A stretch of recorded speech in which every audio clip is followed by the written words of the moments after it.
Hello friends, ഇന്നത്തെ recipe വറുത്തരച്ച സാമ്പാർ. ഒരു ചെറിയ മുറി തേങ്ങ എടുത്ത് അതിലേക്ക് 2-3 അല്ലി വെളുത്തുള്ളി, 2-3 ചെറിയ ഉള്ളി, 1/4 ടീസ്പൂൺ കുരുമുളക്, 2 നുള്ളു ഉലുവ, 5-6 കറിവേപ്പില അത് ചേർത്തൊന്ന് കുറച്ച് വെളിച്ചെണ്ണ ഇട്ട് ഒന്ന് ഫ്രൈ ചെയ്തെടുക്കുക.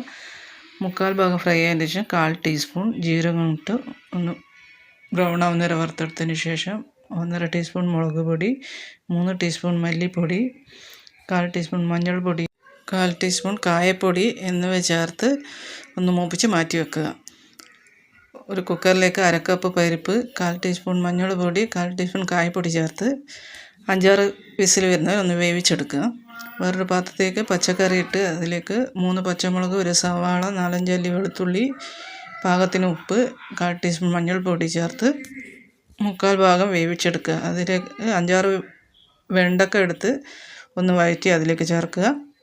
2 തക്കാളി അരിഞ്ഞതും ചേർക്കുക. പരിപ്പ് വേവിച്ചത്, പുളിവെള്ളം, തേങ്ങ വറുത്തരച്ചതും ചേർത്ത് എല്ലാം കൂടി യോജിപ്പിച്ച് പാകത്തിന് ഉപ്പും ചേർത്ത് നന്നായിട്ട് ഒരു 10 മിനിറ്റ് നേരം തിളപ്പിച്ചെടുക്കുക. അതിനുശേഷം ഒരു പാനിലേക്ക് അല്പം വെളിച്ചെണ്ണ ഒഴിച്ച് കടുക്, കറിവേപ്പില, ഉണക്കമുളക്, അല്പം കായപ്പൊടിയും ചേർത്ത് താളിച്ചൊഴിക്കുക. ടേസ്റ്റി ആയിട്ടുള്ള സാമ്പാർ റെഡി. കുറച്ച് മല്ലിയില കൂടി ഇടുക.